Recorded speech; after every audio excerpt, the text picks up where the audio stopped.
Cada persona tiene una ciudad preferida en el mundo, es lo que piensa nuestro siguiente invitado. Manu García del Moral es periodista y es el autor de Secretos de Madrid, una obra que está teniendo muchísimo éxito. Este libro lleva ya 3 ediciones, sigue escribiendo libros, buscando, escudriñando los rincones de la ciudad, de la capital de España. Vive en Pamplona principalmente, pero sabe que está muy cerca de Madrid. Apenas 400 kilómetros nos separan de la capital de nuestro país. Manu García del Moral, periodista, compañero y escritor. ¿Qué tal, Manu? ¿Cómo estás? Hola, muy bien. Bienvenido. Muchas gracias. Bueno, qué éxito, ¿no? Tu blog, realmente, tu página web, Facebook, Twitter, tiene miles de seguidores. ¿Cómo has logrado esto?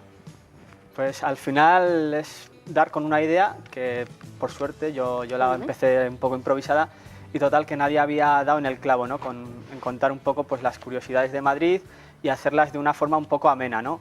Entonces, pues comencé un poco el proyecto pues, para mostrarle a mis familiares, a mis amigos, esas cosas que yo iba descubriendo de la ciudad y poco a poco, con el boca a boca, pues ha ido creciendo hasta alcanzar las cifras de ahora. Bueno, nos tienes que desvelar hoy, Manu, algunos de los misterios, ¿no? De las curiosidades, de las anécdotas que a ti más te hayan llamado la atención de Madrid, una ciudad que tiene 1000 historias, que tiene 1000 rincones, 1000 tiendas bonitas, bares, bueno, pues gran historia, ¿no? ¿Para ti qué sería lo más reseñable? ¿Cómo venderías Madrid?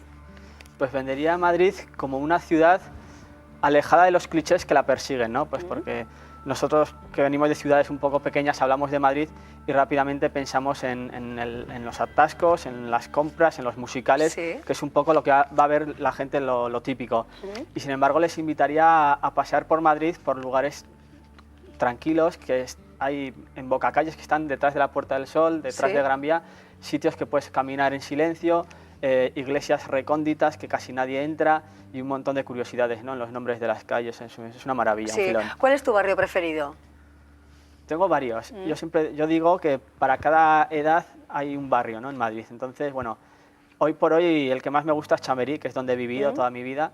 Bueno, toda mi vida, los 5 años que está en Madrid, pero ahora si volviese igual me probaría otro distinto, ¿no? Igual Malasaña o la zona del barrio Las Letras, que tiene muchísima historia, muchísimo encanto, hay un montón de opciones. Por ejemplo, si vamos al Madrid de los Austrias, ¿en qué fachada o en qué lugar nos tenemos que detener? Pues nos tenemos que detener en el Jardín del Príncipe de Anglona, que es un jardín que está tapiado, que mucha gente pasa por la puerta y casi nadie entra, y es el único jardín de estilo nobiliario del siglo XVIII que se mantiene en Madrid. Entonces es de acceso libre, pero al estar solo hay un pequeño accesito que la gente normalmente pues, no entra, y sin embargo es un lugar con unas fuentes súper tranquilo, rodeado de vegetación, que invita a la lectura, invita al reposo y es una maravilla. Sí, ¿y en la Latina con qué nos quedamos? En la Latina yo me quedaría pues igual con la Basílica de San Francisco el Grande y tiene al lado una dálieda, que es un jardín muy bonito, que es también pues otra parte. La Latina pues le persigue un poco la fama, pues el ir de caña los domingos, el ir un poco de fiesta, y sin embargo también tiene otros encantos, ¿no? Sí, ¿hay muchos pasadizos en Madrid? Sí, de hecho dicen que todos los comercios antiguos de ese Madrid de los Austrias antiguamente estaban conectados, ¿no? Y es así, hay muchos que todavía se mantienen, pues solo que están tapiados, están cerrados ahora mismo. Y por ejemplo, lo que sí que había muchos pasadizos que conectaban desde el Palacio Real, por ejemplo, la farmacia La Reina Madre, al convento de la Encarnación, desde el Palacio Real sí que hay muchos. Sí, cuentas que en la Gran Vía se celebró una corrida de toros. Sí, ¿Es verdad? Improvisada. ¿Cuándo? Pero sí, fue en el año 1924, creo, que estaban llevando un toro al matadero y se escapó y estuvo como toda la mañana pues suelto por las calles de Madrid. Nadie se atrevía a intentar torearlo, a intentar apaciguarlo. Casi como el toro ensogado de Lodosa, ¿no? y casualmente pues estaba por la calle un torero, al que apodaban el Fortuna, que rápidamente se quitó su abrigo y empezó a dar capotazos al toro hasta que le trajeron su estoque, que lo tenían en una pensión cercana en la calle de Valverde, y a la segunda intentona pues pudo dar muerte al toro, pudo lidiarlo. Sí, bueno, toro que iba al matadero, el matadero como lugar ahora de arte experimental, como una de las referencias culturales de la ciudad.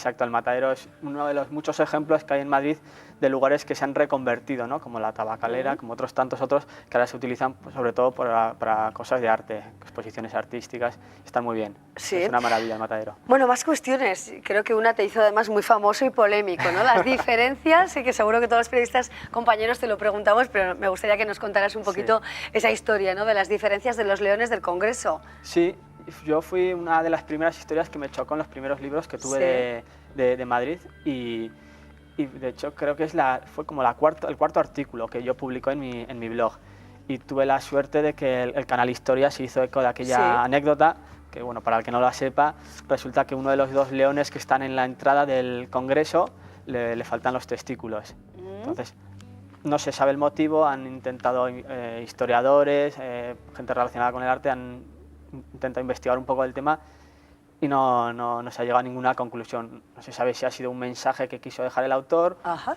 Se decía que por despiste, pero no ha podido ser ese el motivo. Entonces, bueno, ahí está el secreto. Sí. Manu, muchos famosos visitan tu página web y creo que uno de ellos, por ejemplo, Iker Casillas, Chicote también. ¿Qué otros famosos se fijan en tu trabajo? Pues hay un poco de todo, ¿no? Desde Carmen Lomana, que he intercambiado mensajes con ella y le gusta la página, pues Chicote, Eva H. le gusta también, retuitea mucho en Twitter. Jordi González, el periodista, o sea que hay un poco gente de todos los ámbitos. Sí, ¿y has pensado hacer alguna aplicación móvil o poner en marcha alguna aplicación móvil que nos permita esa geolocalización? Tengo una aplicación ya hecha que es precisamente 150 rincones de Madrid que esconden algún tipo de historia, ¿no? Sí. Entonces, lo bueno es que tú vas con el móvil y en el momento en el que tú abres la aplicación y él te ubica qué curiosidades tienes cerca o de qué tipo de curiosidades puedes ir a buscar según dónde estás o te haces unos itinerarios. Entonces está muy bien, ¿no? Porque es una forma de ir paseando por Madrid llevando un guía en el bolsillo, un guía turístico. Sí, bueno, diferentes calles, las curiosidades, el libro es muy interesante, la verdad. Me gustaría detenernos, por ejemplo, que nos detuviéramos en la Plaza Mayor, ¿no? Donde miles de turistas pasan al día por ese céntrico espacio de Madrid. ¿Qué es lo que más llama la atención o qué historia alberga la plaza? Pues la Plaza Mayor es curiosa su evolución, ¿no? A lo largo de los 5 siglos de historia que tiene, porque hoy es un sitio de recreo, un sitio turístico, pero lo que poca gente sabe es que ahí se han hecho autos de la Inquisición, se han hecho corridas de toros y un secreto es que toda esa historia, si te fijas en las farolas que hay repartidas en la Plaza Mayor, tiene unos bajorrelieves de bronce que van narrando pues, todos esos capítulos que han ido pasando por ella, ¿no? Entonces, la Plaza Mayor, que originalmente era una laguna, o sea, originalmente era una laguna y luego ya se edificó para hacer el mercado y ya de ahí, poco a poco, pues pasó a ser el corazón comercial de la villa. Sí, bueno, tengo muchas preguntas, pero por ejemplo, la calle Pez, ¿por qué se llama así? La calle del Pez se llama así porque hubo una niña que tenía unos peces y se le perdieron, o sea, se murieron, se le fueron muriendo todos y hasta que al final solo le quedó uno. Y cuando ese pez se le murió, la niña tuvo muchísima pena y entonces entró a un convento, al convento de San Plácido. Entonces su padre, en recuerdo a aquella historia y a aquella hija que por culpa de aquel pez perdió de su familia, decidió labrar en la fachada donde vivían un pez.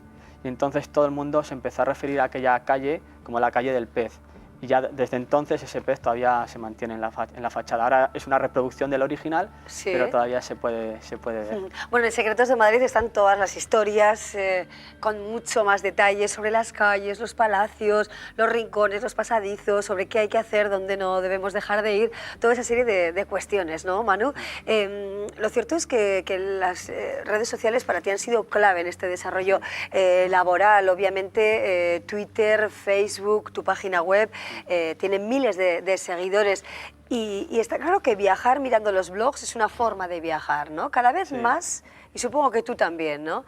Lees blogs de diferentes personas para ir a algunos rincones en distintos lugares del mundo, ¿no? Sí, porque al final los blogs lo que te permiten es conocer las impresiones y los lugares de gente local, ¿no? Gente que se han pateado mucho las ciudades, que las conocen muy bien y que te van a ofrecer ese tipo de destinos que normalmente pues, en las guías habituales de turismo no aparecen, ¿no?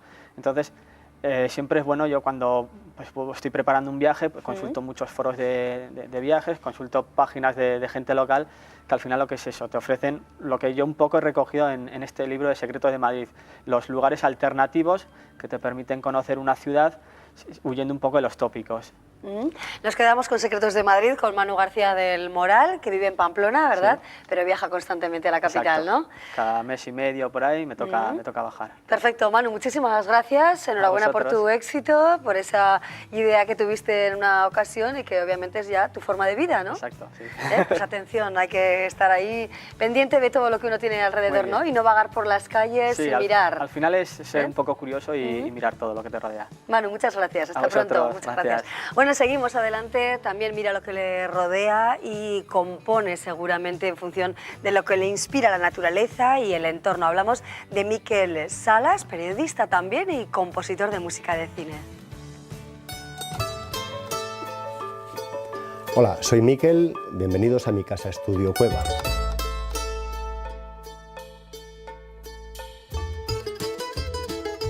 A base de estar solo haciendo música, coincidí con hice un corto, salió bien, hice otro corto, salió bien, hice ya otro corto en 35 con Iñaki Lizalde, salió bien y de repente estaba haciendo cortos. Fue una cosa de tener, más que tener la oportunidad de hacer algo que te gusta, descubrir que te gusta hacer algo. O sea, no es como que yo quería hacer cine, sino que de repente me vi haciendo cortometrajes y dije, joder, ¿cómo mola esto? A la hora de una entrevista soy un músico de cine, claro. O sea, por lo demás soy pues lo normal, padre macho alfa de la familia, dueño de perro, amigo de mis amigos, pero claro, o sea, si digamos que la parte de mí que tiene estos días atención es que hago bandas sonoras y que parece que es una cosa que socialmente mola. Me llamó Álvaro Fernández Armero, el diré que, o sea, yo sí conocía su cine, pero no nos conocíamos personalmente, y me enseñó la peli. Además, bueno, yo estaba como a punto de empezar otra y en principio dije que no, pero luego la otra al final cambiaron de opinión y fueron por otro lado y tal. Y me enseñaron como un premontaje. Vi una secuencia bastante graciosa al principio y dije, déjame hacer esa de prueba. Y nada, vine en casa, hice una música que es totalmente distinta que la que hay en la película, pero gustó mucho. Yo en general, y supongo que por eso trabajo en esto, veo una película que no tiene música y me sale música. Es intentar traspasar eso que está en tu cerebro a algo que puedan oír los demás, que es un poco, digamos, el día a día. Es lo que decía Picasso, el 95% del curro es intentar que suene lo que ya se te ha ocurrido. Pues bueno, fue un alegrón tremendo, claro. O sea, por eso, por una parte, o sea, no me lo esperaba ni remotamente. Me llamó un amiguete que trabaja en el Festival de Donosti y yo, Y bueno, estaba aquí en este pueblo solo, mi chica se había ido a trabajar, tal, y nada, salí por la carretera y empecé a dar saltitos. Sí, dije, pues si me ve alguien... Creo que haría música siempre. O sea, la suerte que tengo es que le puedo dedicar todo el día. Y eso te permite estudiar, avanzar y hacer que la música sea mejor. Digamos, profesionalizarte te da la oportunidad de ser mejor. Yo no me imagino, es decir, borrándola en mi vida. O sea, yo me voy de vacaciones y antes me llevaba, bueno, el contrabajo ese y el portátil y el tal. Y ahora, como ya voy con el coche cargado de niños y perros, me llevo el ukelele o el cuatro. Pero yo necesito llevarme un instrumento, siempre.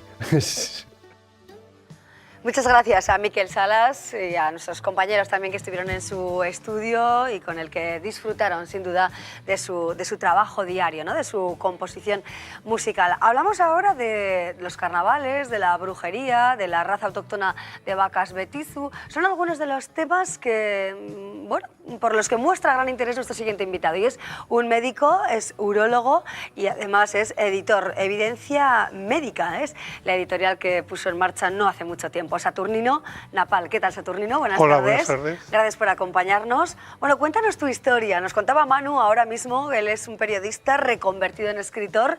Tú eres un médico, llevas trabajando como médico, como urólogo muchos años y, bueno, y un día pones en marcha esta editorial con temas propios de Navarra. ¿Cómo surge esta iniciativa? Bueno, en realidad la editorial comenzó con temas médicos. Sí. Como muy bien has dicho, soy médico, urólogo, llevo muchos años trabajando de urólogo. Sí. Me interesan mucho los temas andrológicos y la editorial la comenzamos por esto, temas andrológicos, pues enfermedades de la próstata, alteraciones de la erección masculina, Sí. envejecimiento masculino y otros temas. Lo que pasa es que a mí siempre me ha interesado mucho el tema de Navarra, tanto la historia como la etnografía, incluso la gastronomía, Sí. y una pequeña sección de la editorial empezamos a utilizarla para hacer libros referidos a Navarra. Lo que pasa es que el tema empezó a tener tanto éxito que casi se ha comido el tema El editorial secundario al Navarra primario, ¿no? al tema médico. Sí. Mucha gente ha contactado con nosotros y, como veis, pues todos estos títulos, algunos hay míos, otros he colaborado con otra gente, pero hay muchos libros que están hechos por gente que ha contactado con nosotros. Sí, bueno, tenemos por ejemplo el libro de la brujería, tenemos un reciente libro sobre Baja Navarra y Zuberoa. ¿Por qué, por ejemplo, no? Eliges estos dos temas más recientes como muestra de la labor de la editorial? Como veis, hay diferentes temáticas, hay desde paseos ocultos por Navarra, temas de brujería, las brujas de Burgui, las brujas de Zugarramurdi. Estas los ha hecho un cirujano, Javier Álvarez Caperochipi. Sí. Han tenido un éxito Sí. apoteósico. Estuvo con nosotros en el programa. Las brujas de Burgui también es de un señor que se llama Felizant, que es de Burgui, que es un proceso de brujería muy interesante. Son menos conocidas que las brujas de Burgui, pero también tienen muchísimo interés. Los últimos libros que hemos editado es este, que es el Nuevo viaje por Navarra durante la resurrección de los vascos. Es un título un poco rimbombante, pero en realidad es un viaje por Zuberoa y por la Baja Navarra que hice yo con otros dos compañeros urólogos. Sí.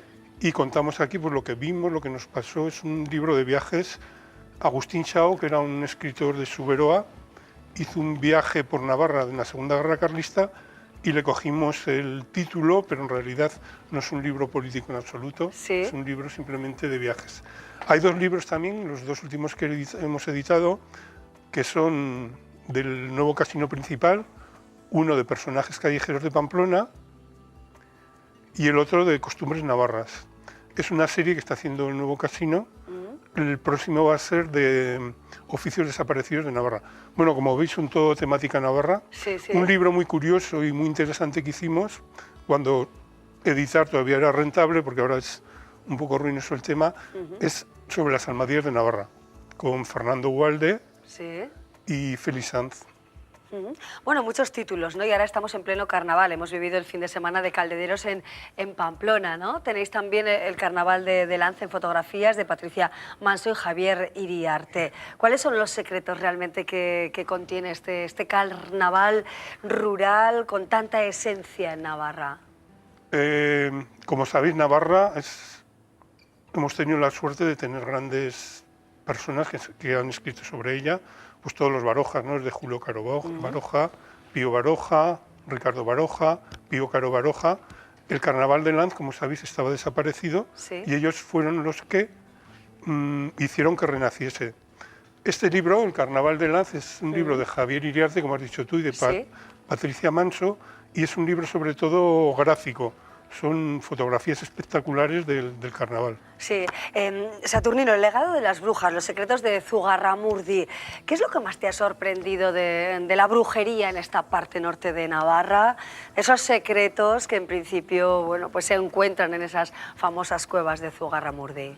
El proceso de Zugarramurdi, como sabéis, fue un proceso que llevó la Inquisición de Logroño. Luego se publicó un libro, nada más acabar el proceso, y fue un libro famosísimo en toda Europa, y que todo el mundo, cuando habla de brujería, no solo en España, sino en Europa, todo el mundo se refiere a Zugarramurdi. Sí. Las cuevas, eso es todo tan mágico, ¿no? Onírico, tan mágico, de exactamente, alguna manera, ¿verdad? esa es la palabra. Esas condenas por brujería que fueron un fenómeno universal. Exactamente. Bueno, diferentes temas. ¿Y en qué está trabajando ahora mismo la editorial? Pues ahora estamos un poco en proceso de stand-by, ¿no? Sí. El casino va a sacar próximamente, ya hemos dicho, la convocatoria de oficios antiguos de Navarra. Cuando se falle el concurso, pues haremos un nuevo libro. Sí. Entre los oficios más antiguos, ¿cuáles destacaríamos? Quizá como peculiares de nuestra comunidad. Pues no sé. Hay tantos, pues Sí, desde sí. herreros, desde pastores, desde las seroras que cuidaban las iglesias. Bueno, Sí. es un mundo infinito. Bueno, algunos de los títulos, motivo hoy de, bueno, pues, de interés también para nuestro programa, cuestiones relativas a la comunidad foral con el doctor Saturnino Napal, doctor y editor y escritor. Muchísimas gracias por acompañarnos, Gracias a Saturnino. vosotros. Gracias por acercarnos, bueno, pues cuestiones relativas también al carnaval, que ya está a la vuelta de la esquina, ¿no?, en muchos lugares. Nosotros seguimos adelante con otras artes.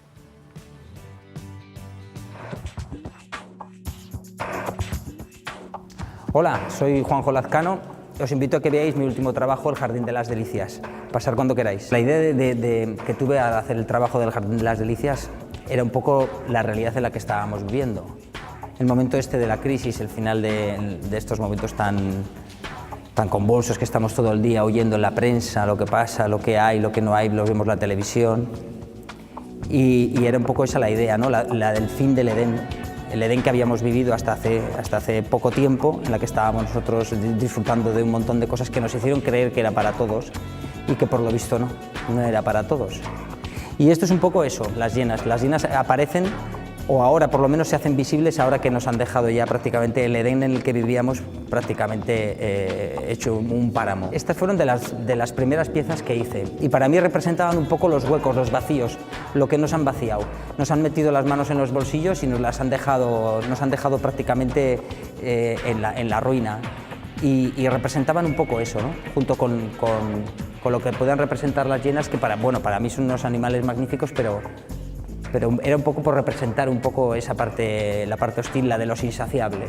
La ciudadela en concreto y todo lo que es el espacio este de la ciudadela me gusta porque es como el salón de mi casa. Y luego el horno significaba mucho para mí porque toda la exposición ha ido más o menos rotando o pensada para este espacio. Un espacio que para mí me provocaba, pues eso, es como una especie es muy teatral, que era a mí lo que me apetecía para esta exposición. Y luego sobre todo porque tiene es un espacio, no sé, genera un poco de, no sé, es una especie de catacumba, no lo sé. Supongo que al espectador cuando venga, lo que te da este espacio no lo tiene cualquier otro. El proceso es prácticamente como todas, que es, empiezas con una pieza y ella te va arrastrando. Entonces empiezas a crear un poco lo que es la película completa y del cierre total de la exposición. No es que esté toda preconcebida desde el principio, pero bueno, es prácticamente un año de trabajo lo que me ha costado. Cuando empecé a hacer la exposición, estas dos piezas todavía no habían aparecido. Yo empecé con las hienas, más que todo por lo que hemos comentado antes, porque me parecía que era el momento en el que se dejaban ver. Y para mí me pareció, mientras las estaba haciendo, creí que el complemento era pues nosotros mismos, ¿no? Representados por el origen.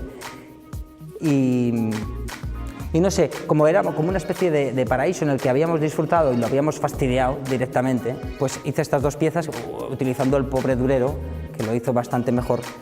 Y lo que hice fue versionar y un fin del paraíso en el que habíamos vivido, y versionarlas y ponerles un carácter un poco más, cambiando piezas y jugando un poco con el tema. Si tuviera que quedarme o por lo menos señalar un cuadro al que le tenga un poco especial cariño en esta exposición, creo que me quedaría con este. No por nada, sino porque bueno, fue el primer cuadro que hice, el que me llevó, lo que os comento, al final tiras de un hilillo y bueno, pues este fue el primer hilván, el primer hilo que empecé a tocar para el resto de la exposición. No por nada más, sino porque fue un poco el principio en el que más o menos está englobado todo, ¿no? Los vacíos, las piezas, el material. Plásticamente igual no es el mejor resuelto, pero para mí es el inicio y por eso le tengo más cariño. Sí. Pinta porque creo que es de lo mejorcito que puedo llegar a hacer. Otra cosa no me sale tan bien como esto. Bueno, y sobre todo es porque es la manera que tengo yo de disfrutar. No lo hago ni por... lo hago porque disfruto, básicamente, nada más. La obra de Juanjo Lazcano nos hace disfrutar de su pintura con ese estilo que tanto le caracteriza, obra que todavía podemos ver aquí en la capital navarra. Vamos a ver ahora qué está pasando en Navarra, los titulares más importantes de esta jornada, que nos los acerca el programa ahora mismo Ricardo Beitia desde el plató de informativos. Ricardo, ¿qué tal? ¿Cómo estás? Buenas tardes. ¿Qué tal, Amaya? ¿Cómo estás? Muy buenas tardes. De momento va a permanecer cerrado hasta nuevo aviso y hasta conocer exactamente qué es lo que provocó su derrumbe. Hablamos del aparcamiento de la Audiencia Provincial en Pamplona. Las primeras averiguaciones apuntan a una pieza que falta y que no se colocó en su día. Habrá que ver. Hoy sabemos que otra parte más del parking ha sido también apuntalada ante el riesgo evidente de que se viniera abajo. Hemos visto que hay una zona en la que podría acabar teniendo el mismo problema que ya ha pasado aquí. La hemos apuntado y se terminó el problema. Estos hierritos, que son las armaduras de cortante, pues en la longitud donde se ha producido el problema, pues no estaban. Y entonces, al no estar esos hierritos, pues no ha sido capaz la estructura de aguantar los esfuerzos cortantes. Y hoy la vicepresidenta del Gobierno, Soraya Sáenz de Santamaría, ha estado en Pamplona. La número 2 del Ejecutivo de Rajoy se ha dejado ver esta mañana por la avenida de Carlos III junto a miembros de su partido. Tras una reunión, Sáenz de Santamaría ha hablado de lo que preocupa en estos momentos a ambos gobiernos. Dice que es el convenio económico y dice que la negociación entre Navarra y el Estado va bien. El Parlamento de Navarra ha aprobado por unanimidad una declaración de solidaridad con las 191 personas afectadas, la totalidad de la plantilla, por el probable cierre de la empresa Faurecia de Burlada. La Cámara pide al Gobierno que se implique para conseguir mantener la actividad. Objetivo: hacer frente a los comportamientos y estereotipos machistas que prevengan la violencia de género. El Gobierno acaba de presentar un manual dirigido a profesionales para que lo trabajen con jóvenes menores de 18 años. Y hoy, en la más estricta intimidad, familiares y amigos de María Josefa Huarte han dado su último adiós tras el fallecimiento de ayer. El ámbito académico e institucional rinde homenaje a una de las mayores contribuidoras del arte en Navarra, que vio cumplido el sueño de crear el museo que alberga su obra. Este mediodía se han entregado los galardones a los mejores deportistas y dirigentes deportivos del pasado año. Irujo y Pena como mayores deportistas individuales, Eguzquiza y Aguirre como mejores entrenadores y dirigentes. El equipo ciclista del Movistar y la Federación de Hípica han sido reconocidos por su labor destacada durante el pasado año. De todo ello hablaremos a las 8:30 con Fermín Las Peñas. Nada más, Amaya, que pases una muy feliz tarde. Muy bien, Ricardo, muchísimas gracias. Fermín Las Peñas nos va a dar los últimos detalles de lo acontecido en toda la tarde. Vamos a ver también cómo va a estar el tiempo en las próximas horas. Mañana martes, en la zona norte y noreste de Navarra, esperamos alguna bruma o niebla matinal en los lugares habituales, con cielos azules y despejados en toda la zona. En el este y sur puede darse alguna bruma aislada, con cielos que estarán soleados y despejados. En la zona oeste y centro, de forma aislada, puede darse alguna bruma matinal, estando los cielos soleados y despejados en toda la zona. Las temperaturas máximas rondarán los 6-11 grados y las mínimas en general por debajo de 0 grados, con heladas generalizadas. Los vientos de sureste flojos. En el resto del país, mañana martes se esperan chubascos y tormentas ocasionales en el área del Estrecho, litoral mediterráneo y Golfo de Cádiz. En el resto del tercio sur, levante, sudeste peninsular y Canarias occidentales también se esperan precipitaciones, aunque de manera más débil y dispersa. Aumento de la nubosidad media y alta a lo largo del día desde el sur, quedando poco nuboso en el tercio norte peninsular. En cuanto a la tendencia, para el miércoles, con el paso del día, aumentarán las nubes, aunque no se esperan precipitaciones. El jueves sí que podríamos tener algún chubasco de poca importancia. Las temperaturas irán recuperándose lentamente con el paso de la semana. Bueno, pues atención a esas temperaturas algo más ligeras que las que hemos vivido, ¿verdad? La pasada semana, poco a poco va remitiendo más o menos el temporal. Bueno, nosotros ahora queremos aderezar nuestro final del programa con un poquito de música, la música que se escuchaba ayer en el Café Central del Casco Viejo de Pamplona, el trío formado por el saxofonista y flautista Jorge Pardo, acompañado por el bandolero y por el guitarrista Josemi Carmona. Escuchamos parte del ensayo antes de ese concierto que tuvo un lleno total, como decimos, en el Central, con música flamenca, flamenco fusión, con algunas canciones que nos recordaban a la obra de Camarón de la Isla. Les dejamos unos segundos.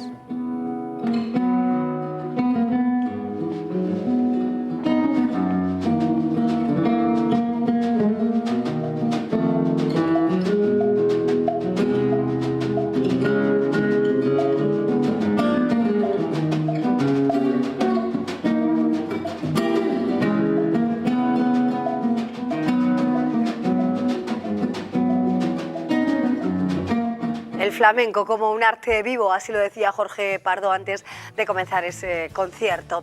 Bueno, y nosotros ahora vamos a seguir recordándoles, eso sí, que mañana, si lo desean, tienen aquí una nueva cita a partir de las 4 de la tarde. Vamos a hablar del cáncer infantil también, hablaremos de temas relacionados con la capital navarra, todo lo que acontezca en relación con ese socavón del Palacio de la Audiencia de nuestra comunidad foral. Tendremos a varios concejales del Ayuntamiento de Pamplona con nosotros. Y ahora ya, tan solo nos queda decirles adiós, agradecerles su compañía y dejarles en buena compañía, la compañía de la bailaora Sara Varas, que también llenó 2 días el Baluarte con su espectáculo Voces. Además, Sara Varas ha decidido estrenarlo aquí, en Pamplona, en Navarra, donde tiene muchísimos seguidores. Con su arte nos vamos. Gracias por estar ahí. Adiós.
Yeah, yeah.